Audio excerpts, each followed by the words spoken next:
शरई सवालात और जवाबात को लाइक, शेयर और सब्सक्राइब करना ना भूलिए। बिस्मिल्लाहिर्रहमानिर्रहीम। क़यामत की बड़ी निशानियों में से एक बड़ी निशानी दज्जाल का ज़ाहिर होना है। अल्हम्दुलिल्लाह सुम्मा अल्हम्दुलिल्लाह, उसकी पूरी तफसील पिछली 8 किस्तों में बयान कर दी गई है। आज से यानी किस्त नंबर 9 से हम याजूज और माजूज से मुतल्लिक तफसील बयान करेंगे। याजूज और माजूज का मुख्तसर तारुफ सुन लीजिए। याजूज और माजूज की आंखें छोटी होंगी और इनके चेहरे चौड़े होंगे, इनके बाल काले होंगे और लाल होंगे,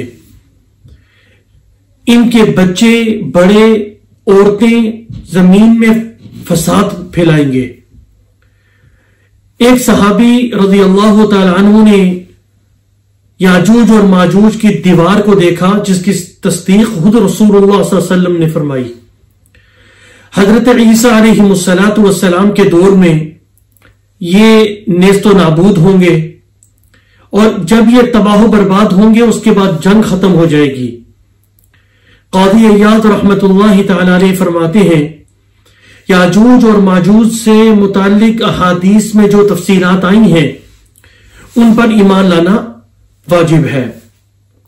सबसे पहले हम कुरान मजीद से इसकी तफसील बयान करते हैं। अल्लाह ताला इरशाद फरमाते हैं, हत्ता इज़ा फुतिहत याजूज व माजूज व हुम मिन कुल्लि हदबिन यंसिलून, यहां तक कि जब याजूज और माजूज खोल दिए जाएं और वो ऊंचाई से फिसलते हुए मालूम होंगे। रसूलुल्लाह सल्लल्लाहु अलैहि वसल्लम को 40 साल की उम्र में अलल इलान नबी बना दिया गया। आपने कभी खयानत नहीं की, न किसी से झूठ बोला और न कभी माल में खयानत की, न किसी के हुकूक पर कभी उसमें कोई जो है वो खयानत की।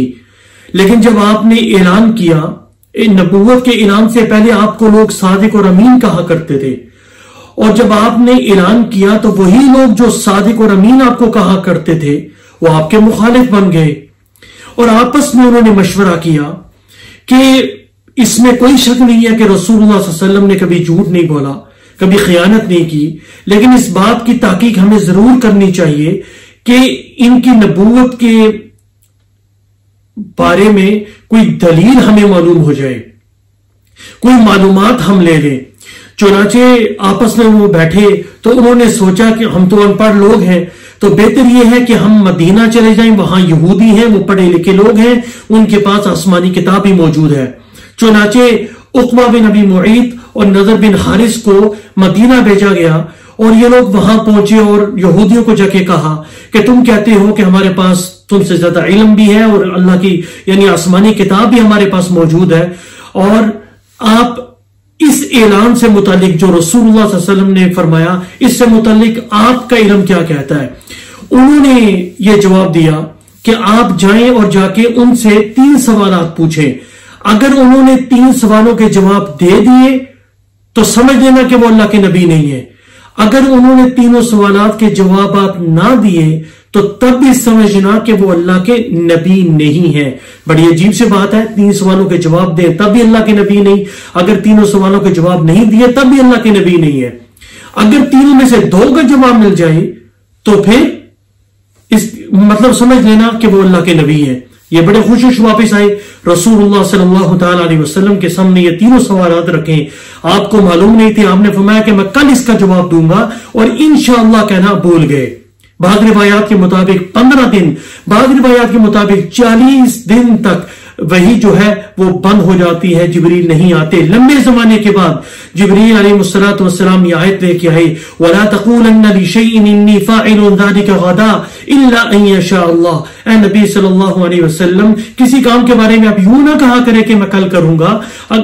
अगर किसी काम को आपने करना हो तो यूं कहा करें कि अगर अल्लाह ने चाहा तो मैं कल करूंगा। क़यामत तक आने वाले मुसलमानों को यह बता दिया कि अगर तुम कोई वादा करो तो कहो कि इंशाअल्लाह, अगर अल्लाह ने चाहा तो मैं ये काम करूंगा। उसमें अल्लाह की मदद शामिल हाल होती है। जिब्रील अलैहिस्सलातु वस्सलाम ने वो तीनों सवालात के जवाब दिए, और वो 3 सवाल क्या थे? तीनों सवालात ये थे कि आप नबी सल्लल्लाहु अलैहि वसल्लम से पूछिए उन नौजवानों के बारे में जो शिरक से बचने के लिए गार में छुप गए थे। दूसरा सवाल यह था, उस शख्स का हाल पूछिए जिसने मशरिक और मगरिब का सफर किया। तीसरा सवाल यह था कि रूह की हकीकत क्या है। एक सवाल सूरह बनी इसराइल के अंदर और 2 सवाल जो हैं वो सूरह काफ के अंदर मज़कूर है। हज़रत जिब्रील अलैहिस्सलाम ने तीनों सवालात के जवाब दिए। जो दूसरा सवाल था कि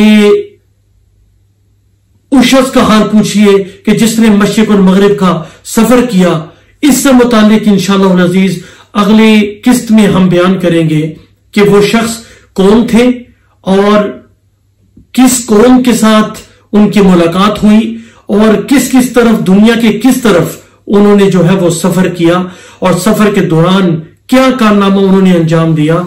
इंशाअल्लाह अज़ीज इन सवालों के जवाबात अगली किस्त में आप मुलाज़ा फरमाइए। वस्सलामु अलैकुम व रहमतुल्लाहि व बरकातुहू।